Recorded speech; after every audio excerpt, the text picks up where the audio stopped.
하나님의 큰 은혜가 여러분과 함께하기를 바랍니다. 올 한 해에 우리 교회는 나는 복음이다 하는 이 표어로 신앙생활을 합니다. 한번 따라합시다. 나는 복음을 믿습니다. 나는 복음을 사랑합니다. 나는 복음으로 살겠습니다. 나는 복음을 소망합니다. 나는 복음을 전합니다. 이렇게 나는 복음입니다. 올 한 해 우리의 신앙의 고백이 이런 고백이기를 바랍니다. 예전에 크게 유행하던 신앙 서적이 있었습니다. 후안 카를로스 오르티즈 목사님이 썼던 제자입니까 하는 책입니다. 그 책에서 목사님은 신앙생활을 하고 있는 성도들에게 진짜 제자인가, 진짜 성도인가 하는 질문을 던졌습니다. 그리고 약 10여 년 전에 소개된 또 다른 책이 있습니다. 카일 아이들먼이라는 분이 쓴 책인데 팬인가 제자인가 하는 책입니다. 이 책은 예수를 믿는다고 열망하며 수없이 찬양하고 하나님을 높인다고 따르는 사람들에게 당신은 예수를 따르는 팬입니까? 아니면 진짜 제자입니까? 이렇게 질문을 던지면서 그리스도를 믿는 우리는 팬이 아닌 제자로 살아야 된다는 교훈을 남긴 책입니다. 주님께서는 어떤 사람을 기뻐하시겠습니까? 수없이 많은 사람들이 주님을 따르게 된다 하여서 그 따르는 사람들을 보고 주님이 기뻐하시는 것은 아닐 것입니다. 그 가운데 있는 주님의 참된 제자들, 그들을 보시면서 우리 주님께서는 기뻐하실 것입니다. 주님은 팬을 통하여 일하지 않으십니다. 주님의 제자를 통하여 주님의 나라를 세워가도록 하십니다. 저는 우리 교회와 모든 성도들이 주님을 따르는 팬이 아닌 주님의 참된 제자이기를 우리 주님의 이름으로 축원합니다. 예수님께서 바리새인의 잔치집에서 바리새인들의 그 교만함과 그릇됨을 꾸짖으셨습니다. 그리고 바리새인의 잔치에 참여하는 이런 것들을 기뻐하는 사람들에게 바리새인의 잔치가 아닌 하나님 나라의 잔치를 참여할 수 있어야 된다고 교훈하시게 됐습니다. 그리고 이제 그 잔치집을 떠나서 길을 나서게 되지요. 수많은 사람들이 예수님을 따라 함께 길을 나서게 된 것입니다. 어쩌면 이 사람들은 바리새인의 잔치에서 함께 누릴 수 있는 기쁨을 포기하고 주님을 따르는 사람들이었을지 모릅니다. 그런데 이들에게 우리 주님은 아주 특별한 이야기를 말씀하십니다. 25절에서 27절까지 같이 한번 읽겠습니다. 시작. 수많은 무리가 함께 갈새 예수께서 돌이키사 이르시되 물은 내게 오는 자가 자기 부모나 처자나 형제나 자매와 더욱이 자기 목숨까지 미워하지 아니하면 능히 내 제자가 되지 못하고 누구든지 자기 십자가를 지고 나를 따르지 않는 자도 능히 내 제자가 되지 못하리라. 아멘. 주님의 이 말씀은 매우 특별합니다. 지금 주님에게 수많은 사람들이 그 뒤를 따라오고 있습니다. 주님을 따르는 자들이지요. 주님을 많은 사람들이 따라오게 되면 그 많은 사람들이 따라오는 것을 보면서 야, 기쁘다, 즐겁다 그렇게 말씀하셔야 정당하지요. 옳지요. 제가 가는 길에 수많은 사람들이 제 이름을 연호하고 제 뒤를 따라오게 된다면 저는 괜히 으쓱하고 뿌듯할 것입니다. 아, 신현철이란 사람, 내가 그래도 사람들에게 인정을 받는구나 이렇게 여길 테니까 말입니다. 예수님에게 수없이 많은 사람들이 따라 나섰습니다. 바리새인의 집에 그 잔치를 포기하고 예수님에게는 그런 잔치가 특별히 있을 것 같지도 않은데 그 예수님을 따라 길을 나서게 된 것이지요. 수많은 사람들이 예수님과 함께 동행하여 가게 되는 것입니다. 그런데 이때 주님께서 자기를 따르는 많은 사람들을 돌아보시면서 이렇게 말씀하십니다. 물은 내게 오는 자가 자기 부모와 처자와 형제와 자매와 더욱이 자기 목숨까지 미워하지 않으면 내 제자가 될 수 없다. 누구든지 자기 십자가를 지고 나를 따르지 않으면 내 제자가 될 수 없다. 이렇게 이야기하십니다. 주님을 따르는 사람의 입장에서 이 말을 생각해 보면 매우 섭섭한 말입니다. 왜냐하면 지금 나는 바리새인의 잔치를 포기하고 예수님을 따라 길을 나서게 된 것입니다. 바리새인들 가운데서 그들이 주는 아름다운 잔치, 그들과 함께 하게 되면 얻게 될 다양한 형태의 혜택들, 이것을 포기하고 주님을 따라 나서게 된 것이죠. 그런데 주님이 이런 나를 돌아보시면서 하시는 말씀이 이렇습니다. 너는 안 돼. 이렇게 말하는 것처럼 보입니다. 나를 따라온다고 되는 게 아니야. 이렇게 말하는 것처럼 보입니다. 어쩌면 이 말씀은 너는 나를 따라오지 마라. 이렇게 말하는 것처럼 들리게 되기도 합니다. 많은 사람들이 이 말씀을 듣고 오해하였을 것입니다. 그런데 우리가 이 본문을 조금 깊이 들여다보면 주님의 이 말씀은 능히 내 제자가 되지 못하리라 하는 이 말을 강조하시면서 참된 제자가 되어야 한다는 그런 이야기를 말하고 있는 겁니다. 주님은 나를 따라온다고 되는 것이 아니다. 내 제자가 되어야만 한다 하는 이야기를 말씀하는 겁니다. 우리가 오늘 교회에 나와서 하나님께 예배합니다. 그리고 예배가 마치게 되면 우리 성도들이 교제하게 될 것입니다. 성경 공부도 하게 될 것이고 다양한 형태로 우리가 서로 사랑을 나누고 섬기는 일들을 하게 될 것입니다. 우리는 주님을 따르는 사람이라고 여기에 와 앉아 하나님께 예배합니다. 그런데 주님이 오늘 우리에게 이렇게 말합니다. 너희가 예배하러 왔다 그래서 되는 게 아니야. 너희가 여기에서 많은 헌금을 드렸다 그래서 되는 게 아니야. 너희가 여기에서 성도들과 사랑의 교제를 나누며 즐거움을 가졌다 그래서 되는 것이 아니야. 하나님의 나라의 잔치에 참여하는 자가 되려고 한다면 그저 교인이라는 이름과 명함과 간판을 갖고 있다고 되는 것이 아니라 주님의 참된 제자여야만 하는 거야. 주님은 이렇게 말씀하시면서 우리를 주님의 제자의 이름으로 초청하고 있는 것입니다. 너희는 주님의 제자가 되라. 너희는 주님의 제자가 되라. 이렇게 말하는 것이죠. 사랑하는 성도 여러분, 저는 우리 교회 모든 성도들이 그냥 예배만 드리는 사람은 아니기를 바랍니다.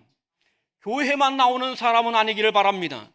우리는 예배하러 나오게 될 때에, 우리는 교회에 함께 나와 섬기며 봉사하며 사랑하게 될 때에, 그때 모든 순간 우리는 주님을 참되게 따르는 주님의 참된 제자가 되기를 우리 주님의 이름으로 축원합니다. 우리는 어떤 일이 있어도 주님의 제자가 되어야 합니다. 제자로 살아가는 일, 주님은 쉽지 않음을 말씀합니다. 26절의 말씀은 많은 오해를 불러일으킵니다. 신앙생활을 하는 사람에게, 예수를 믿으려고 하는 사람에게 정말 많은 오해를 불러일으킵니다. 예수를 믿으려고 하니까 부모를 미워해야 된다고 말합니다. 처자를 미워해야 된다고 말합니다. 내가 교회에 나오게 되고 신앙생활하게 되는 이유는 나와 내 가정이 하나님의 은혜로 복을 누리게 되기를 위해서 교회에 나오는데, 신앙생활 하는데 부모를 미워하라, 처자를 미워하라, 형제를 미워하라, 그래야 제자가 될 수 있다, 이렇게 말씀하시니 이 말씀은 좀처럼 이해가 되지 않습니다. 주님을 믿으며 주님을 따라가겠다고 말하는 나는 주님을 인하여서 구원과 생명과 복을 얻기 위하여 따라가게 되는데, 주님 하시는 말씀이 자기 십자가를 져야 된다, 이렇게 이야기합니다. 십자가를 지고 싶어서 주님을 따르는 것이 아닌데 주님은 그렇게 이야기합니다. 주님이 이렇게 하신 말씀은 우리가 정말 부모를 미워해야 된다, 그런 말이 아닙니다. 이 말의 의미는 이렇습니다. 주님의 제자로서 삶을 살아가야 된다. 너희가 주님의 제자로서 삶을 살아가야 되는데, 주님의 제자로 삶을 살아가려고 하면 너희 부모가 너를 미워하게 되는 일이 있다. 내가 주님의 제자로 살아가게 되려고 하면 너의 처자가 너를 미워하게 되는 일이 있다. 내가 주님의 제자로 삶을 살아가게 되려고 하면 너의 사랑하는 친구들이, 너의 사랑하는 형제들이, 너를 사랑하는 사람들이 너를 미워하게 되는 일이 있다. 심지어는 내가 주님의 제자로 살아가게 될 때에 너에게 십자가를 지라고 말하는 이 끔찍하고 어려운 고난이 너희에게 다가오게 될 수도 있다. 그러나 그것을 감수하는 자일 때 제자다. 이렇게 말하는 겁니다. 주님을 따라 살아가는 삶은 결코 쉬운 삶이 아닙니다. 여러분, 예수를 믿는 삶이 그저 어떤 취미생활 동호회에서 나에게 유익을 얻는 그런 정도의 삶이 아닙니다. 내가 좋으면 나오고 좋지 않으면 그만두고 그래도 되는 삶이 아닌 것입니다. 예수를 믿는다는 것은 내 생명을 걸고 죽기를 각오하고 주님을 따르겠다는 이 헌신과 함께 이루어지게 되는 일입니다. 이런 각오와 결단이 없이 주님을 따른다. 그는 구경꾼으로 주님을 따라가는 자일 겁니다. 그는 팬으로 주님을 따르는 자일 것입니다. 그는 절대로 주님의 제자가 될 수는 없다는 말입니다. 그런데 주님은 하나님 나라 천국 잔치를 누릴 수 있는 사람이 팬이나 구경꾼이 아니라고 말합니다. 제자이어야 된다고 이야기합니다. 제자이어야 된다고 말합니다.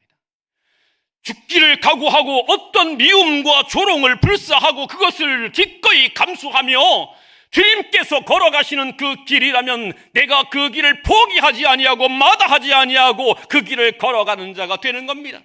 주님이 불 가운데로 걸어가면 주님이 걸어가시는 그 불길을 나도 함께 걸어가는 겁니다. 주님이 가시는 길이 가시밭길이면 그 가시밭길을 울면서도 주님의 손을 붙들고 따라가게 되는 겁니다. 그것이 주님의 제자입니다. 우리에게 그 제자의 삶을 주님이 요구하고 계십니다. 천국의 잔치를 참여하기를 원한다면 그냥 단순히 바리새인의 잔치를 포기했다고 천국의 잔치에 이르는 것이 아니고 제자가 되어야 한다고 말하고 있는 것이지요. 그리고는 계속하여서 설명합니다.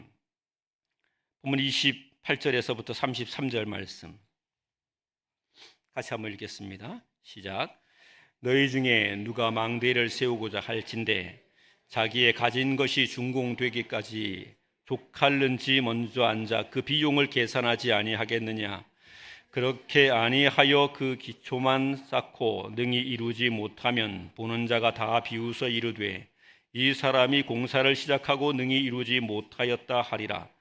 또 어떤 임금이 다른 임금과 싸우러 갈 때에 먼저 앉아 1만 명으로 저 2만 명을 거느리고 오는 자를 대적할 수 있을지 헤아려 보지 아니하겠느냐. 만일 못할 터이면 그가 아직 멀리 있을 때에 사신을 보내어 화친을 청할지니라. 이와 같이 너희 중에 누구든지 자기의 모든 소유를 버리지 아니하면 능히 내 제자가 되지 못하리라. 아멘.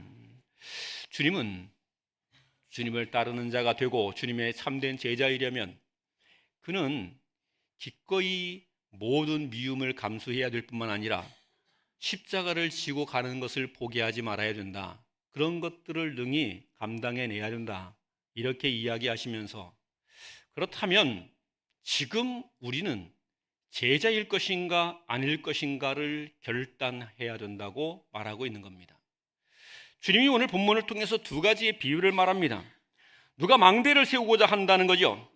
망대를 세우고자 하면 그 망대가 완전히 다 서게 될 때까지 그 망대를 세울 수 있는 비용이 나에게 충분한가를 먼저 계산해 본다는 겁니다.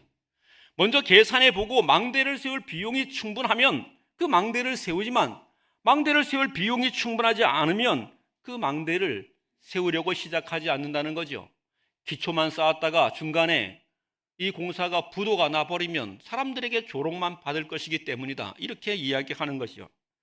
그리고 또 이야기합니다. 전쟁에 관한 이야기를 말하죠. 한 임금과 다른 임금이 전쟁을 하게 되는데 1만 명을 가지고 있는 임금이 다른 나라와 전쟁을 하려고 하는데 그 나라가 2만 명의 군인을 가지고 있는 것입니다.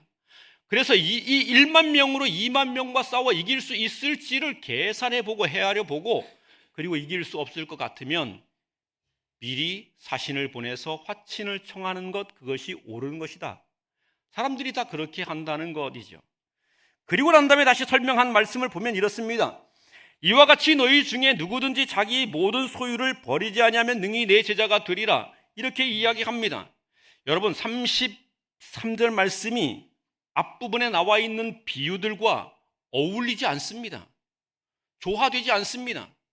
앞부분의 두 가지 비유는 뭔가를 이루고자 하려고 하는 사람은 분명히 계산해 봐야 된다는 이야기를 말하는 거죠.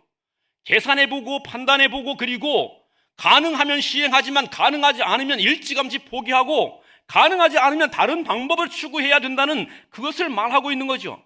그런데 그 다음에 갑자기 나오는 이야기가 누구든지 자기 소유를 버리지 아니하면 능히 내 제자가 되지 못하리라. 이 말씀은 어느 논리 구조상 맞지 않습니다. 비유가 맞지 않습니다. 그런데 이 비유가 맞지 않는 이야기를 왜 여기에 이렇게 말하고 있는가? 이것은 어쩌면 28절에서부터 32절에 있는 이 두 가지의 비유를 주님께서 말씀하시면서 너희는 지금 제자가 될 것인가? 제자가 아닌 구경꾼이 될 것인가? 결정하라. 이렇게 말하는 겁니다. 주님을 따르는 사람에게 생각해보고 결정하라. 깊이 묵상해보고 결정하라. 결단하라. 이렇게 이야기하는 거예요.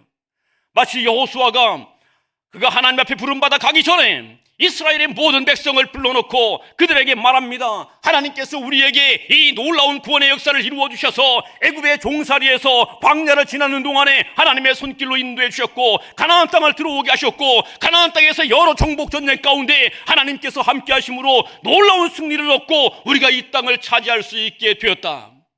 그런데 너희가 이제 결정해야 된다. 이 땅에서 하나님을 섬길 것인지 우상을 섬길 것인지 너희가 결정해야 된다. 하나님을 섬길 것이냐, 이제까지 인도하신 하나님을 섬길 것이냐, 아니면 가나안 땅에 있는 우상을 섬길 것이냐, 이것을 결정하라. 그리고 여호수아는 말합니다. 그러나 나와 내 집은 오직 하나님만을 경외하겠다. 이렇게 이야기하죠. 그리고 모든 이스라엘 백성들이 그곳에서 함께 말합니다. 그렇습니다. 우리가 진실로 하나님 한 분만을 구원자로 믿고 섬기겠습니다. 우리는 우상을 멀리하겠습니다. 이렇게 거룩한 부흥의 역사를 만들어가게 되죠.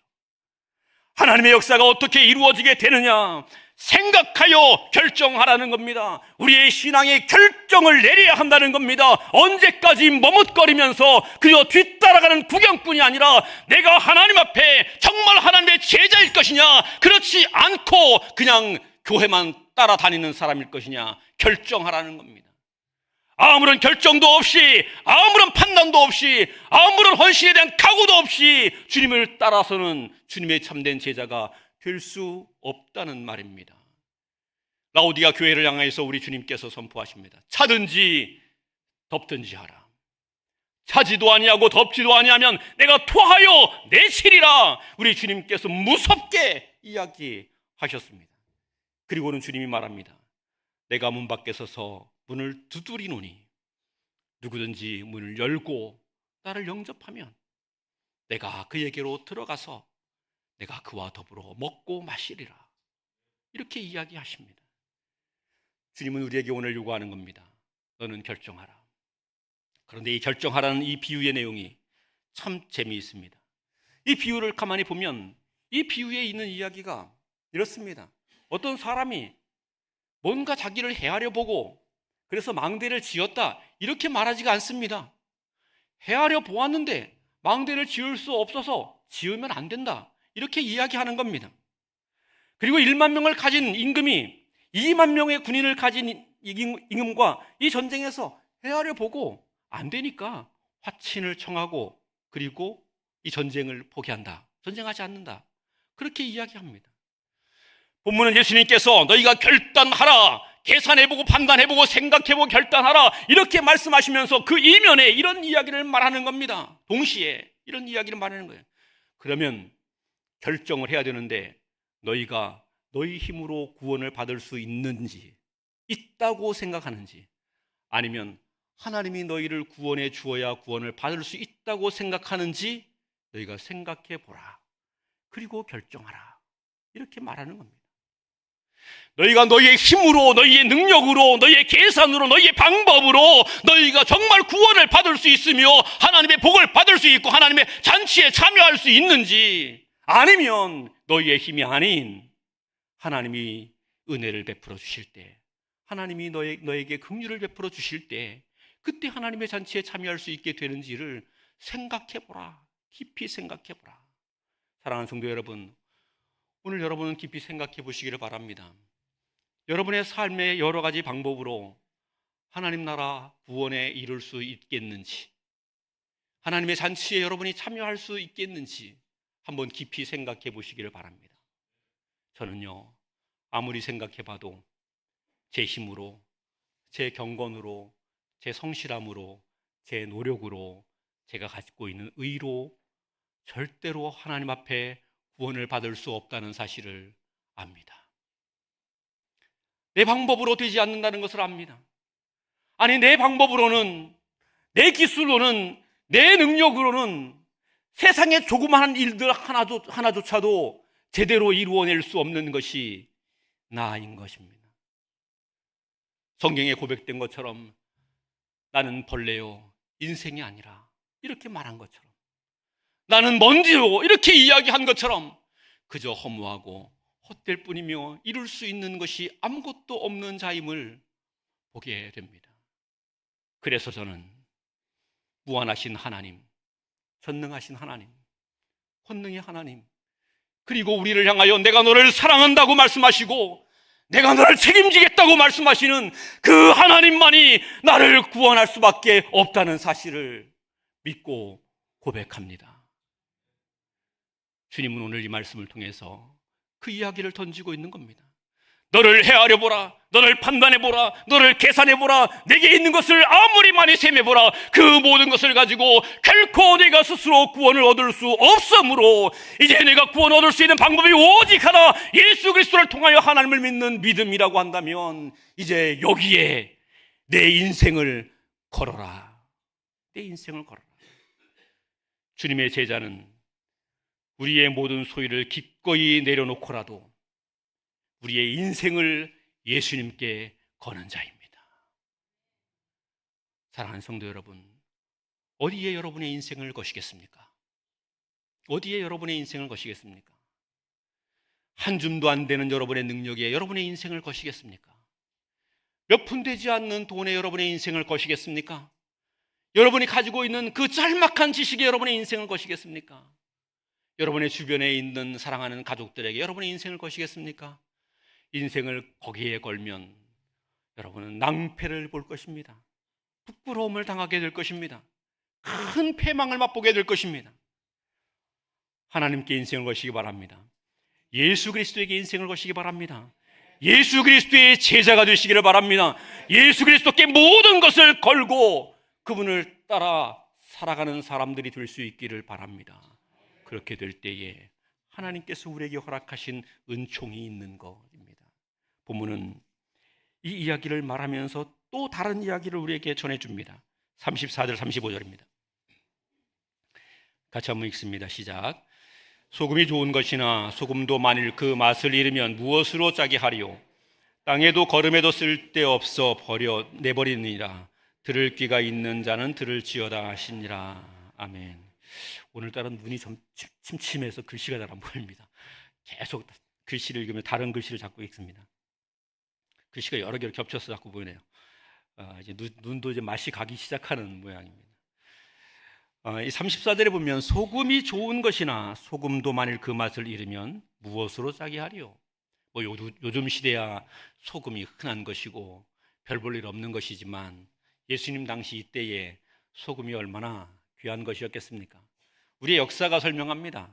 예수님 당시 그러면 이미 아주 오랜, 우리나라 역사로는 아주 오랜 역사 아닙니까? 그 무렵에 뭐 신라시대, 삼국시대만 해도 소금이 귀했다고 그렇게 이야기하잖아요. 소금이 귀한 때입니다. 그 소금이 귀한 것이지만 아무리 귀해도 그 소금이 소금 맛이 안 나면 버린다, 내버린다 이렇게 이야기합니다. 그런데 본문 34절을 갑자기 왜 이런 얘기를 하죠? 주님께 걸라 그랬잖아요. 주님의 제자가 되라 이렇게 말했잖아요. 그래서 주님의 제자가 됨으로 모든 것을 주님께 걸어야 된다. 예, 오케이. 예, 내가 주님께 인생을 걸고 가겠습니다. 내 모든 것을 주님께 걸겠습니다. 주님께 맡기겠습니다. 내가 내 힘이 아니고 내 지혜가 아니고 내 능력이 아니고 오직 주님께 모든 것을 걸고 주님을 따르겠습니다. 이렇게 고백하라고 지금 말하잖아요. 그리고 난 다음에 갑자기 뜬금없이 소금이 좋은 것이나 소금도 만일 그 맛을 잃으면 무엇으로 짜게 하리요? 밖에 내버린다. 이렇게 말합니다. 그래서 본문을 이해하기가 좀 어렵습니다. 근데 소금이라는 글씨를 제자라는 글씨로 바꾸시면 조금 이해가 수월합니다. 제자 된다는 것은 참 좋은 것이다. 주님의 제자가 된다는 것은 귀한 것이다. 좋은 것이다. 아름다운 것이다. 영광된 것이다. 그런데 그 제자가 제자로서의 맛을 잃어버리면 그것이 진짜 제자이겠느냐? 제자가 제자로서의 향기를 잃어버리면 그것이 진짜 제자이겠느냐? 제자가 제자의 향기를 잃어버리면 밖에 버려진다. 그러므로 주님의 제자는 끝까지 주님의 제자로서의 맛을, 주님의 제자로서의 향기를 드러내는 자가 되어야 한다. 주님은 이렇게 이야기하는 겁니다. 그리고 이것이 제자다. 이렇게 말하는 겁니다.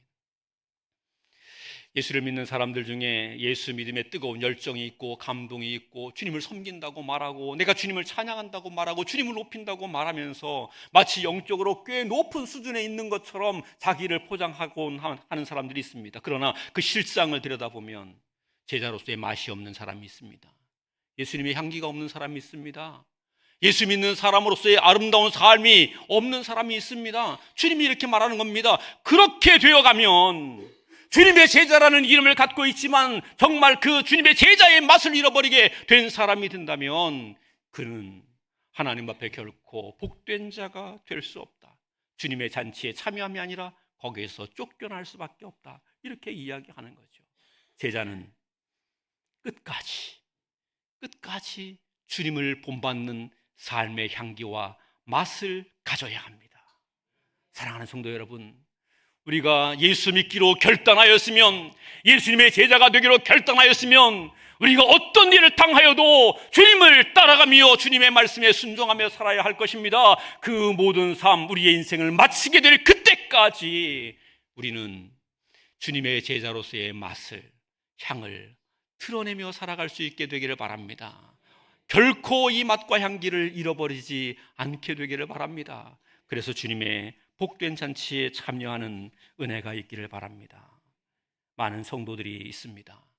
한국교회 안에 많은 교인들이 있습니다. 그런데 제자를 찾기는 어렵습니다. 기독교인이라는 이름은 갖고 있지만 무늬만 기독교인인 사람이 많습니다. 교회도 다니고 성경 이야기도 하고 입으로 예수를 믿는다고 말하고 또 섬긴다고 고백하기도 합니다. 그런데 주님의 제자가 아닌 그냥 팬인 사람이 많이 있습니다. 오늘 주님은 우리에게 말씀합니다. 제자이어야 한다고. 주님의 참된 제자이어야 한다고. 어떤 어려움과 어떤 고난과 어떤 역경이 우리에게 다가오게 된다 할지라도 결코 주님을 떠나지 않는 주님의 제자가 되어야 한다고. 주님을 따르는 일을 위해서라면 모든 것을 다 내어 걸고 모든 것을 다 포기할 수 있는 결단과 용기가 또 우리에게 있어야 한다고. 그리고 이 제자된 삶을 우리 주님 오실 때까지 그 맛과 향기를 드러내며 끝까지 감당해야 된다고 주님이 오늘 우리에게 교훈하십니다. 사랑하는 성도 여러분, 우리 교회는, 우리 성도들은 모두가 이 제자이기를 바랍니다. 이 참된 제자가 됨으로 주님의 복된 잔치에 영광된 모습으로 주님과 함께 할 수 있기를 우리 주님의 이름으로 축원합니다. 기도하겠습니다. 하나님 감사합니다.